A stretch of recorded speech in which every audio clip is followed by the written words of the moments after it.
Okay, hi everyone, this is a kit list video, just going through all of the kit that I'm taking with me on my trip with Elfin.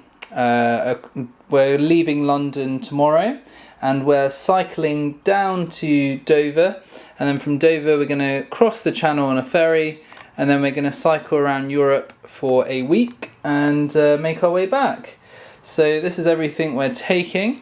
Well, this is everything I'm taking. I'm not quite sure what Elfin's taking. But yeah, I just wanted to walk you through it. So I guess we'll start with security. So I'm going to be taking a kryptonite D-lock with a crypto flex.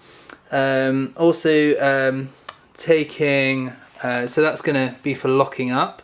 Taking 2 bungees to strap things onto the back of the bike.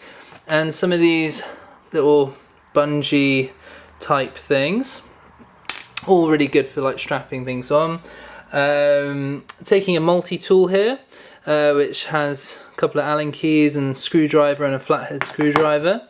I've got a Park Tools, it's like a spoke corrector or something for truing the wheel, which is quite handy. If you hit a big rock, you can just fix up the wheel en route. I'm taking 3 inner tubes spare, and some levers for changing the tires over, so it's all in there. And I'm also taking some electrical tape. I'm also taking this Topeak air pump. So this pump basically pumps the tires up to 125 psi, which is really good when you're kind of on the road and you need to basically pump the tires up to maximum pressure, especially when you're carrying all this kind of stuff. You don't want to be running on a low pressure. Then moving on to what I'm going to be sleeping in, I've got a nice light summer sleeping bag. It's 2-season, it's August now, so that'll do me going around Europe, like France, Germany. It's really hot over there apparently at the moment. I'm also taking a kind of thermal mat to go underneath my sleeping bag, just in case, because I think it's about 70% of your body heat's lost underneath you, so that's quite handy. And taking a bivy bag to kind of save the weight of a tent. And then just in case I'm really cold one night, if that happens, I've got this ultra light down jacket which I bought from Uniqlo for about 25 quid, and that saved my bacon a couple of times. So that's the sleeping arrangement. Then I've got these kind of 3 dry bags that I'm taking, and I've numbered them. Got 1, 2 and 3. Now in 1 I'm taking all my kind of survival gear, so you got a little survival pack, some paracord, some parastring, some matches, lighter, compass, bit of flint, a pen, all-weather notebook there, a nice little Leatherman with some tools in it, SAS survival guide. Doubt I'll have time to read that when I actually need it, but hopefully I'll be able to absorb some of it on my travels. I'm also taking a first aid kit and this nifty little thing, which I got a few years back. It's an ACR rescue link, and it's basically like a last resort. If I've lost Elfin, I've fallen off a cliff, broken my leg and my phone battery's dead, this thing promises to send help even if I don't know where I am, by just pushing a button here, and it will know exactly who I am, where I am, and it will send the local emergency services to come pick me up, which is fantastic. Don't want to end up in one of those 127-hour movies or something like that. In my dry bag number 2, I've got all my tech. So I've got 2 of these kind of cheaper version GoPros, which I got off eBay for 25 quid each. They do the job, film in full HD, and we'll really run them through their paces on this trip. I've got a nice little FM/AM radio with some headphones, and it could plug into this as well, which is it's an X Mini Bluetooth portable speaker, and it does produce quite an impressive amount of sound. So that's good if we set up camp and we want to listen to a bit of music, especially like local music on the radio, which is quite good. We've also got walkie-talkies. Now, I know it's probably not very necessary, but me and Alfin quite like just chatting on the radios, and you can't really ride two abreast in certain parts of the world, so and certain situations, so it's quite nice not to have to shout ahead of you. You can just we've got some throat mics here as well which plug into them, so you can just kind of with a whisper you can just talk to each other no matter how much wind is going on or anything like that. So some nice tech there. I've also got my iPad that I'm bringing with me, a little selfie stick here, and all of this is going to be powered with this amazing solar panel kit here. So it's a RAV Power solar panel kit, and this is the 4 solar panel kit version, which produces, I think it's 24 watts, which is really impressive actually.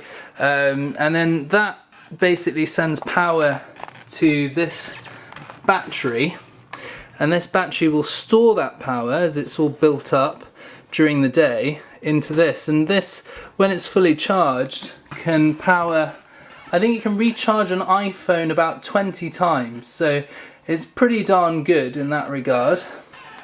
In terms of lighting, I'm taking a exposure maxx-D MK5 headlight, which is actually more powerful than a car headlight when you put it on its maximum beam, which is fantastic for dark country lanes. And I've got a cat eye rear light as well there, so that's lighting. Oh, and then this third dry bag is just toiletries really, so toothpaste, some painkillers, got a drain stopper here as well. I'll come back to that. So with the drain stopper, you can actually use it with this thing here, which is travel wash, and what that does is basically any sink, you can block the sink with that and wash all your clothes with the travel wash, which is quite handy. Some baby shampoo, Savlon, and some insect repellent, some moisturizer, toothbrush, tooth floss, basically all that jazz, nail clippers. Yeah, so that's my toiletries. I've also got that sun cream and a travel towel. So with the sun cream, I've also got factor 30 as well as factor 50 there, as you can see, so covered for everything. Travel towel packs down really light. What else have we got? I'm not sure if I've covered cooking yet, so got a gas stove and a cup, little travel mug there, which I'll be doing my cooking with, some mess tins and some solid fuel just in case the gas breaks, and a little spoon. So that's the kitchen. Got a little travel adapter. I've also got, so this thing here is quite handy. I've seen it in another cycle touring video, and it's by a company called Eagle Creek, and it's basically just an organizer which slots really nicely into the Ortlib pannier, and it just has little pockets. So what I do with these two pockets here, I'm going to put the bags 3 and 2, so tech bag and wash bag are going to go in there. I've got a little travel adapter here, so that's for travelling, plugging stuff in if we stay in a hotel or something. I've got a portable drying line, so that you can wrap that around 2 trees and dry all your clothes. And then just a taste of luxury, just a bit of a perfume if we have a night out, or a bit of Chanel there. I'm also carrying some light, quick drying trousers by Craig Hoppers, so got the trousers there and the shirt by Craig Hoppers, so that's really quick, and the trousers turn into shorts as well, so it's all in one. Just taking one shirt, one trousers, 2 boxes and 2 socks. The socks are quick drying and wicking and everything. And I'm taking 2 jerseys and 2 cycle bottoms as well. So I'll just wash those as I go. In terms of other clothing for cycling, I'm taking some Gore bike wear. So I've got Gore-Tex bike high-vis bike jacket. I've got the Gore bike wear Gore-Tex trousers. These are all like 5 years old. They just keep going and going. I've got some shoe covers. I'm also wearing some Shimano, I think they're called MX-9 touring shoes. So these shoes are great. Like, they're essentially a walking boot, but if I show you on the bottom here, they have a click-in. I think it's a cleat, so that clips into the bike just there. And I've got these Shimano dual foot pegs. So these on one side you can just ride with them with normal shoes, and on the other sides they've got clip-ins. So really good flexibility there for every kind of situation. I'm also taking a fleece by North Face. It's got, you know, decent warmth there for those colder nights. I've got another dry bag here with just basics, so like wallet, keys, passport. And this thing, I got stuck without that little kind of machine once, and the bank couldn't authorize anything, so I've just decided to bring that just in case. I've got a pair of flip-flops for just walking around campsite. I've got a camelback for water on my back, and I've brought this along as well, which is like a 5-litre kind of water holder, and that's just quite handy for when you're on camp and you want to go and get some water. You can just get a ton of it, bring it back to your campsite, and then it's just there for the night, and you can do your washing up, your cooking, and in the morning you can empty it out, and just, you know, it weighs nothing, but it's quite good for carrying water about. Got some Oakleys for the sun, so sunglasses, and they're clear for night as well. And next to those is a bit of Yorkshire tea, just for making some tea and making a brew. Let's see if I've forgotten anything. Oh, in this blue bag over here, I'm taking some camping food. So there's a couple of bags. I'll just show you quickly. So, bit of toilet roll just in there. Just a bag, just a plastic bag. Couple more dry bags in here. And then I've got, oh, that's quite handy actually. So I've got a life straw, so I can actually drink from any water source from this. This is quite a handy little thing. You don't, instead of using purification tablets, you can just stick this straw into like even essentially muddy water, and it's supposed to filter it to an extent where you can drink it and it'll be safe. So I'll test that. And then I've got a couple of these zero tablets. So they're quite good for going around. They just give you a little boost, replace your salts, give you a bit of caffeine. And then, oh, there's another one, jeez. And then that is essentially just full of like these meal packets, which are great. So that's sticky toffee pudding. What's another one? That's chili con carne. And what you do with these, you just essentially fold them in half, stick them in a mess tin with some water, bring them to the boil, and then once they're up to the boil, you just rip the bag open and the food's ready to go. You just got chili con carne. So that's quite good for the trip, just for a couple of days, so we don't have to keep eating at restaurants and stuff. So that is all that stuff. Just coming over to a few more things. I've just brought these down, so I've got a bit of deodorant which can go into the wash bag. A bit of chamois cream by ASOS. I'm taking some ASOS riding shorts which I'm going to be wearing. Really nice shorts, great for long distance riding. I'm taking some summer gloves just in case I have a spill. I actually prefer riding without gloves, to be honest with you, but I had a spill without gloves, and that padding really does save your skin. So I'm going to take those, take some glasses, take my phone, that just goes on the selfie stick, some antihistamine nose spray just in case, a little Casio watch, my helmet with a little mirror there, which is honestly the two best things that I have ever used while cycling. Is my rear view mirror on my helmet, because you can just see how, you know, someone's approaching you from behind. If they're going too fast, if they just seem a little bit crazy, you can just get off the road before they get near you. And the other thing is this 120 decibel horn, which basically links up to this thing here, and you just pump that up under there. It's got a little pump thing, and the gas is stored there at a high pressure, and when you hit it, I don't think this will do it justice, but it's really loud, like really loud. So that will make trucks and articulated lorries think that you're actually a car, and when they're swerving into your way, they'll swerve out the other way.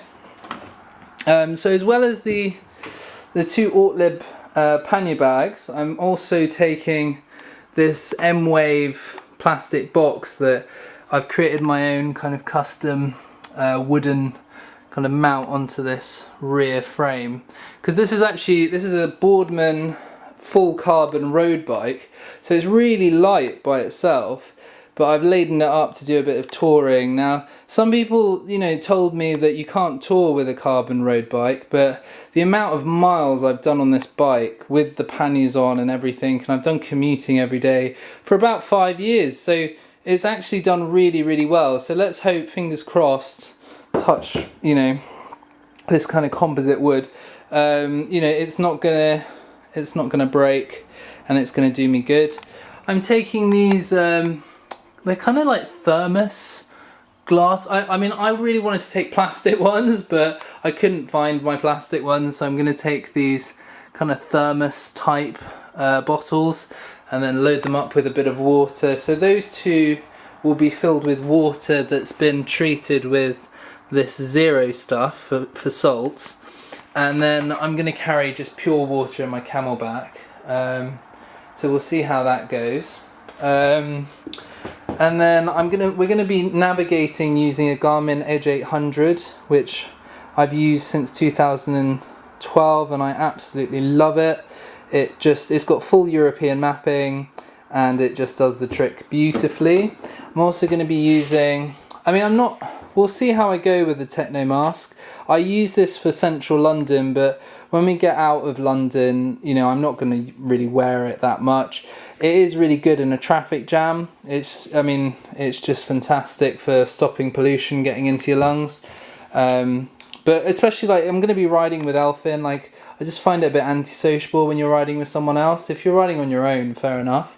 I'm taking a heart rate monitor to link up with the Garmin, and I've also got a speedometer pedal thing attached there, so it's got like a magnet and stuff, so that'll be reading my speed.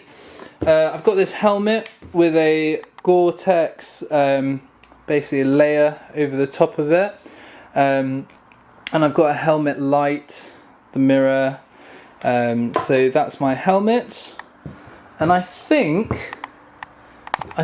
that's everything. Oh, I didn't tell you about these. These are quite interesting.